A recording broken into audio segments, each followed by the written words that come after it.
Okay, well, good morning, everybody, and welcome if you're live to this morning. If you're not, who knows when you're watching it, but welcome anyway. So today we're going to be talking about time and the time that we have in our work, whether we're doing new things, whether you're on this program and you're in the system right now, you're learning new stuff. And this new stuff actually is on top of everything else you were doing before you were doing this. So what we want to look at today is how do we make it all work? How is it possible to get everything you need to get done in the time that you have when you've spent so long so far filling it with all the stuff that you're doing and getting to where you've got? How do we succeed? Because typically our beliefs are the fact that we have to work harder to get more. Now, part of time consideration here today is the fact that actually you don't have to work harder. There's a difference between where you are right now and your potential. So your performance is where you are right now, but your potential is higher. There are a number of factors between the two, but the biggest one is interference. And that interference comes through understanding and doing and being disciplined. Discipline with our time, because time is fixed, right? We all get 24 hours. The most successful people in the world get 24 hours, and the most people who are not achieving their potential have 24 hours.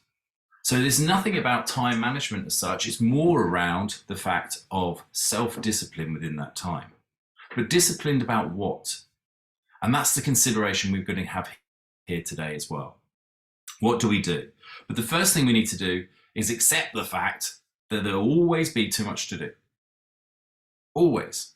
Because our mind is a void. So as soon as you empty it of something, something else will come into it. Remember, our Neanderthal brain is capable of seeing at any one time 400,000 things and noticing 400,000 things. But we can't handle that much. We can handle about 2,500. So there'll always be too much to do. Once we accept that, we can feel at ease, but only in the fact if we take the consideration of that we're doing the right things at the right time for the right amount of time. Otherwise, we become just busy. And in busyness, we actually reduce our performance. I'd actually argue that actually busyness is a form of laziness because we're doing stuff and we're really, really busy. But if your job was to dig a hole in the road and you dug it on the wrong road, that's just being busy. What we want is to increase our performance, to achieve our potential, removing the interference. And that's what we're going to talk about today. So first thing is, we can't do everything. So let's get rid of the things that aren't achieving our greatest performance. Okay, we're going to be talking about that. So first thing I want us to all think about is just mentally now, work out, just think, how many hours a week do I work? So what time do I get to work? And what time do I leave work? Now, for some people, that might be 9 till 5. Let's go traditional. For others, it might be, as we are starting right now, 8 a.m. Could be 8 a.m. till 6 p.m. Could be 8 a.m. till 2 p.m. because we've got pickup, whatever it might be, right? But let's just say, and I'm going to go with the norm, it's 37 and a half hours. Let's say we're bang on, just like an employee. We're doing 37 and a half hours. Now I'd like you to take another consideration and take a moment to think, as business owners, we don't get to close the door at 5:30 or whatever it might be. Typically, things are on our mind. Typically, we might work evenings. Typically, we might even be working weekends. So let's just take that consideration and add the number back in. So our official hours plus the extra hours that we do, maybe doing a VAT return or maybe doing a quote. So with those two numbers, I'd now like you to think of a third area. Just jot this down, just jot the numbers down. How much time do you spend thinking about work? Now, for some people, myself included on times, that's 2 a.m. when I wake up going, oh, I needed to do this. Or now I've got an idea of how I can do that. So let's just jot down for a second those hours as well. How many hours do we spend thinking about work? So with those three numbers, and typically I've been doing this 7 years, so I've spoken to quite a few people about this sort of stuff. Over the years, what I've found is you may only be working 30, 40, maybe 50 hours a week. With the extra hours on top, that's usually another 5 to 10 hours of doing quotes, maybe a bit of stuff at the weekends or prep on a Sunday night for the week ahead. But then when you add in the thinking about it, that's pretty much most of the time. Even when you're not awake, we get those 2 a.m. things, we're still thinking about it. Now, with all that number added up, I'd now like you to write down the number of hours that you actually spend truly with the people you love, just 100% focused on them, or doing the things that you love, 100% focused on that. How many hours are you doing that? Unfortunately, during my tenure, for the people that I've met, some of those are minutes, not hours. Now, hopefully, you've written that down. If you haven't, or you can't think straight right now, take that as a note, because that's what we're working with. The comparison, and I don't know if anyone would like to share, but if you don't, that's okay. I've got plenty of people I've worked with that I can cite. But if anyone wants to share those numbers, more than happy for you to jump in now. If not, no, I'll go with the people. So typically, it's somewhere in the region of 100 hours to 5 to 10. That's typically what happens, which is astonishing when you actually put it down on paper. So that's the importance of time. That's the importance of you getting the balance right for you. Now, I'm not saying the balance needs to be 50-50. Some people, when your back's against the wall, maybe it does need to be 90-10. But other times, it could be 90-10 in your favor, or certainly closer to whatever it is that you require. 60-40, 40-60, whichever way around you want to put it. Now, the other thing as well, with regards, if we look back at the time you spend thinking about work, the time you actually spend extra hours at weekends and evenings, the real hours that you're supposed to be working, 9 to 5 or whatever that is. What I'd like you to do is the third number here of how much do you pay yourself? Just write that down for a second. How much do you pay yourself over the last 12 months? Whether that was a straight salary with a bit of dividends, nothing at all. It's been known before. Have you just paid into your pension? I don't know. Whatever you did, the money that went out of the business and went towards you, how much was that? Now, I would like you to divide that number by 52. And let's just go really easy. It's 52 grand. Now it's £1,000, because 52 is what you're paying yourself a week. So if it was £1,000 a week and you're working 100 hours, that's £10 an hour. Let's just go through that again. So your annual payment to yourself, dividends, wages, pension, whatever it might be, I put all that together, divide it by 52, i.e. the weeks in a year. We've already established how many hours you're working a week. So now we want to get your hourly pay by dividing the two. In my example, where £52,000 was pension, bonus, dividends, whatever, and the 12 grand we pay ourselves tax-free, that altogether works out £1,000. Divided by 100 is £10 an hour. Now, to put it in context, the minimum wage is £11.25 an hour for an adult. You can get £11.50 at McDonald's an hour. Now, I don't know what your number is. And for some people, they're beating the minimum wage. Yahoo! But for others, the lowest I've ever had was £2.20 an hour. You can't even get an apprentice for under 16 at £2.20 an hour. So time is so important. So important. And for you to know your value, to know your worth, to think about those things that you're doing going, I'm earning £2.20 here. Is this worth it? Versus an hour with my family, an hour doing what I love to do? Is it worth it? Now, so that's a reality check. We all tend to ignore the time that we put, oh, it's just another, that's what you need to do. Now, for those of you with a team, how do you fall in comparison to the highest paid person in the business? Be an interesting exercise to do if you've got a team, or if you outsource, if you've got freelancers that work with you, how much are you paying them an hour? Interesting comparison. So when we're thinking about how to use our time wisely, we've got four elements we need to consider. Four skills, I should say, not elements. The first one, we need to analyze our time. We need to have analysis as a skill. The second one is around planning. The third is around delegation. And the fourth is around self-management. No such thing as time management, self-management. We've all got 24 hours. So if we think about it, there's four zones of anything that you're doing at one time. The first thing, and the worst thing, if you will, the thing you want to move away from as much as possible, are the things that aren't important and are not urgent. Those things are just a distraction. They're not going to get you anywhere. Okay?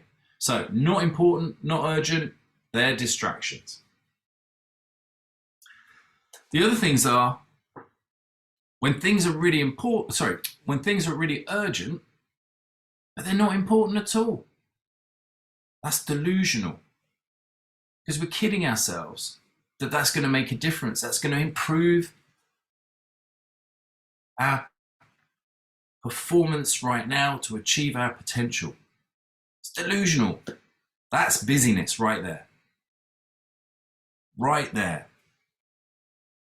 So we get on to the fact of actually, when it's urgent, it's really urgent and it's really important. This is demanding. This is where most people sit.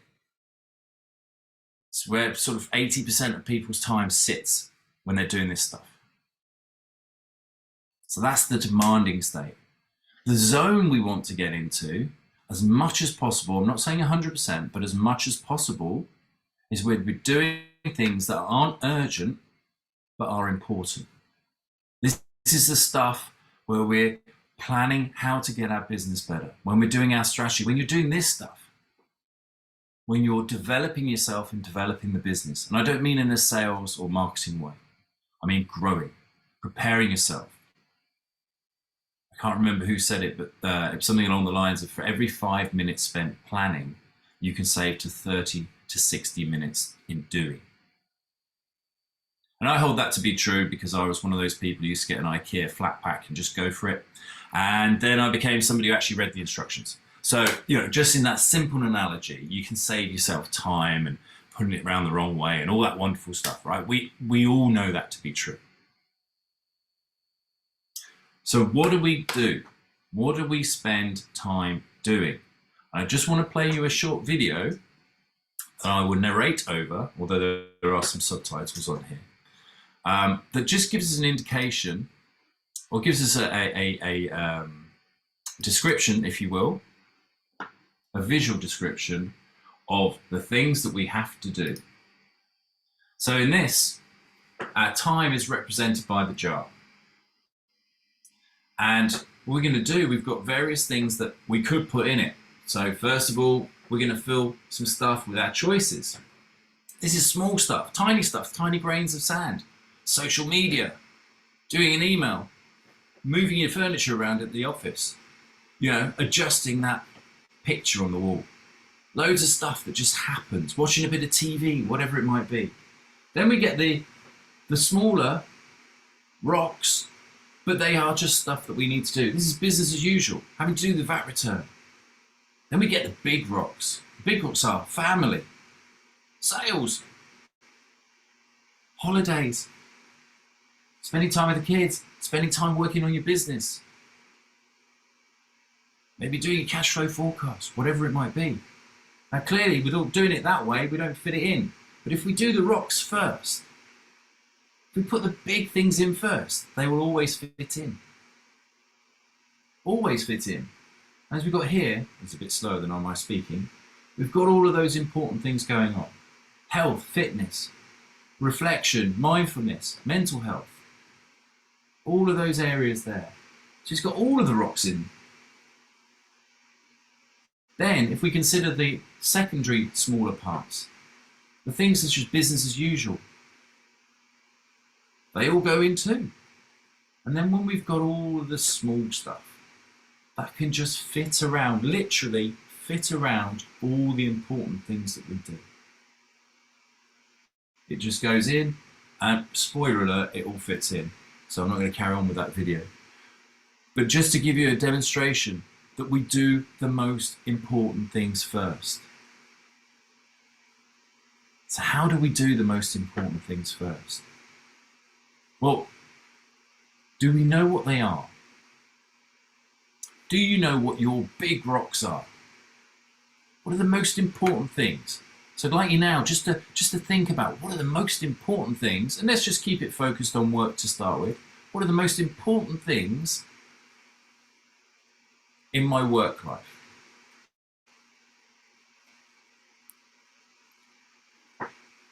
And it might be, I've got to get more sales. Great, okay, so we've got some sales time in there. Or it might be, I've got a load of projects to roll out. So it's the operational delivery. Great, get that. But if that's all we're doing, how do you get to grow your business? If you're a hairdresser and you're just cutting hair all day, how do you get to reflect how to grow your business? So just have some considerations around some of the strategy piece. And when you consider those elements, I would like you to start with that in mind to analyze. Now, we can't do analysis unless we've got data. So the first element is, I would suggest that you start to record what you're doing. Now, for some people, maybe in project management, you've already got a system that you charge back for clients. Great. Take that system and roll it out across the whole of your business. If you haven't, a simple tally. Now we know those important things. And let's just say, we could break it down into the functions of a business. So we've got marketing, sales, operations, finance, admin, and for those of you a team, HR, right? So those are kind of the 6 areas you might want to put down. So for example, we send a load of proposals out and that takes 2 hours. Fabulous, 2 hours. We want the proposals and 2 hours. Then if you happen to do it again tomorrow, we've got proposals, 2 hours Tuesday, 2 hours Wednesday. So I'd like you to do that for yourself and start to add up what it is you're doing. And then when you reflect back going, and this typically happens, I can't believe I spent that much time doing that particular element of my business. Positive or negative, because sometimes it needs to be a lot more. If we haven't got, if we're not at a stage where we want to be, clearly we need to be doing more sales and marketing. You can always find somebody to do the work, if not yourself. And once you've worked out how to do the sales and marketing, you can give it to somebody else. But you need to work out what works for you. Fortunately, in the program and everything else, and there's loads of how-to videos and ebooks and everything else on sales and marketing within the community, so feel free to go and have a look at those. But again, we want to have that consideration as we build up. So we need to analyze. Once we've got the analysis, we can then plan. And when we start the planning, it's not about I've got to do this, this, and this. Because we've identified the big rocks, we now allocate, how much time should I spend on that? How much time, genuinely, should I spend with customers? Rolling out whatever it might be. How much time should I spend thinking and learning and developing myself? How much time should I spend with the team managing them? Because at the moment, maybe it's once every fortnight we have a meeting. Really? You're going to wait 10 working days, almost half a month, to find out if something's going wrong? Really? Now, for some people that's okay because they make a sale once a year. So you can wait 2 weeks. But if you're selling stuff every day, do you think that's the right level? By analysing and then planning, we give ourselves the opportunity to be our best performance, achieving our potential without the noise of interference. So take that time to go, okay, if I had a blank piece of paper, a blank canvas, whatever the right phrase is, and I was to do all of this again, what would be the ideal? What would be the dream? The dream week. I'd start off professionally, and then I would actually personally, I do this, otherwise my date night with wife would never have happened on a regular basis. I then take it into my personal life. And at the planning point, you can have it the fact that you can do your exercise. You can spend time with your children. You can see your friends or do your hobbies. And you've got that focused time knowing that you've got enough time to get your business done. How cool would that be, right? That's super exciting, but it's super possible if we follow these steps. The third element around that is, well, there's too much to do. So what happens with all the rest of the workload? Well, we delegate it. But I haven't got a team. You have got a team. You have a team. You have a team in your accountant. You have a team in your suppliers. You have a team in your customers. Right, what? How my team, my customers? They are your best salespeople ever. That's right there, number one thing. Now, we do talk about referral programs, and there is stuff in the system to talk about that. That's not what I'm here for. But if you change your mindset, you will find your team. Clearly, if you've got freelancers, clearly if you've got consultants or whatever else, people working with your business, maybe complementary, or you pass services to, they are your team. And we can delegate. We can delegate stuff. I'm going to stick on the referral thing because it's a really good example. How can I delegate work to my customers? This is crazy thing in sales that most people get a sale when they ask for it. It's really strange, right? Those people who ask for a sale typically get customers. Not all the time, but they typically do. So here's a crazy thought in delegation. Why don't you ask your customers to find your customers? Why don't you just ask them, hey, you've got, we enjoyed the service, or you love the product. Hey, you'd really be helping me out if you could think of, a couple of other people, or some other businesses, or somebody you know who would also get the benefits that you have got from this, saving you time, money, stress, whatever it might be that your service provides or product provides. Now, I'm assuming here, assuming usually makes an ass out of you and me, but I'm going to make the assumption that what you do is pretty good. The service or product you provide genuinely solves a problem and helps people get to a different place. So why wouldn't they refer you? Well, I never asked them. Why would you? You're too busy. This is the whole point about finding where you should be, analysing what you're doing, planning what you're doing, and then delegating those areas whereby it's not in the state of urgency or importance. Actually, those ones, just going to dump those. Don't even need to be thinking about it. That's not going to move you forward. When we think, excuse me, when we think about things that are urgent but not important, whoa, those can be, I would say, deferred. Deferred in the context of, I'll do it later. We'll delay them. Trying to think of all the deeds. So we'll defer and delay, and we'll move those further back. They're last on the list, right? So when we think about urgent and important stuff, okay, that's where we want to be. But how can we help get that stuff delegated? Of course, it's urgent to get sales. It's important to get sales. It's also important in delivery. So what can my suppliers do more? The important thing around delegation is to make sure you're very, very clear about what needs to be done, for how long it needs to be done for, and to what level.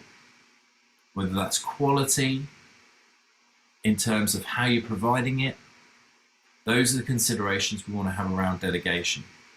There's a lot more to delegation. Again, I'll defer you back to the system where we've got shed loads of documentation and videos around delegation.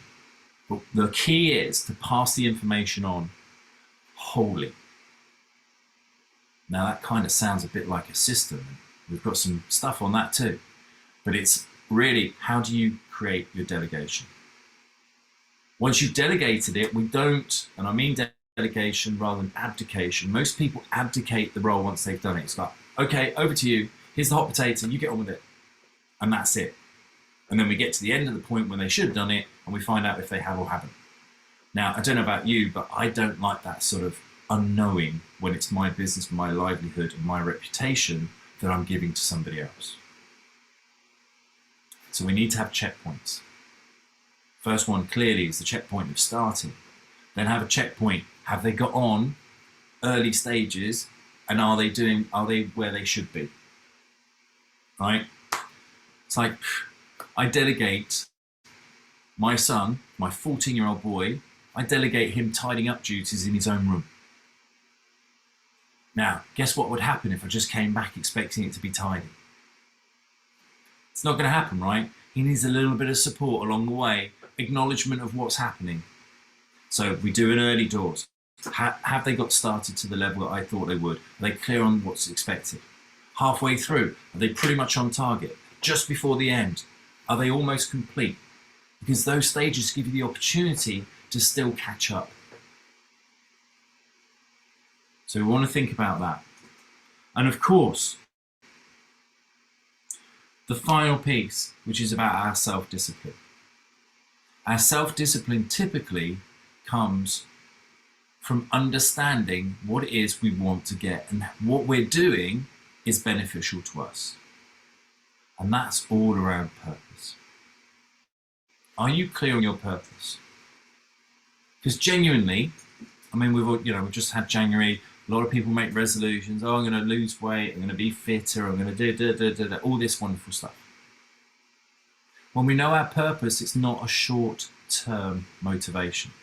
Short-term motivation is, I don't want to be fat. I don't want to be unhealthy.